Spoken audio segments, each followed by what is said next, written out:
Hello and welcome everybody. It's 4:30 p.m. here in the Iranian capital, Tehran. You're watching Press TV's World News. Our top story, Taliban militants launch an attack on police headquarters and government buildings in the Afghan city of Ghazni. Local officials say the militants are threatening to seize control of the city. Afghan troops defending Ghazni called in air cover. U.S. warplanes launched several airstrikes to push back the Taliban. Ghazni is strategically important as it's linked through a highway to the capital, Kabul. The Taliban has surged their attacks on foreign and Afghan troops countrywide recently. Reports say the U.S. has held secret talks with the militants to find a way out of the war in Afghanistan.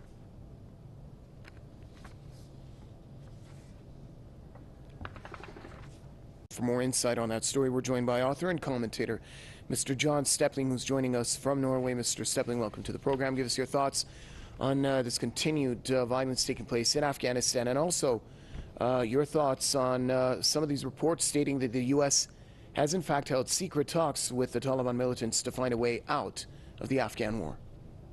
Well, this is year 17.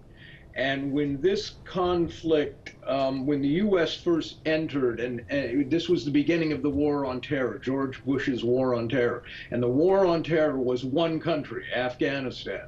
That war on terror has expanded to 79 other countries, almost 40% of the planet. The U.S. is fighting a war on terror. It's hard to remember that 17 years and nothing has been achieved. I mean, the Taliban control more territory than they did in 2001. And this was a record year for deaths of U.S. soldiers, deaths of Afghans, and the number of deaths of private military contractors. And there are 3 mercenaries to every U.S. soldier in Afghanistan. It is an extraordinary figure. And that increase in private military contractor happened under Obama, who was trying to present the perception of a light footprint, as his people put it. But it was a kind of sleight of hand, because what he did was drastically increase the number of private military contractors.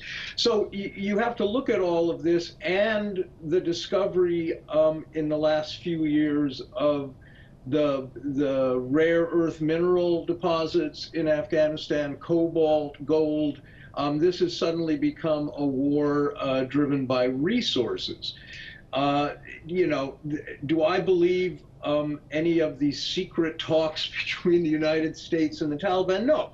I suspect they've been all talking all along. I mean, there's so many backroom deals and unknown kind of agreements and counter agreements and violations of agreements going on here over this period. And the other thing is, with the advent of so many military contractors, oversight is almost non-existent. I mean, Congress has no idea and no way of knowing what military contractors do. Same with the recent accusations against Australian special forces, who are accused of all manner of atrocity going back many years in Afghanistan. It's something, I mean, a new word is needed, something beyond quagmire, except, of course, quagmire suggests the United States wants to leave, and they don't. They are making a lot of money. There are resources to be had. There is the question of Pakistan, India, and the fighting in Kashmir. All of these factors play into it. It's a very complex situation. But one thing I'm pretty sure we can all agree on, and that is that the official story coming out of Washington is not true. That much we know. So, I don't expect the U.S. to leave soon.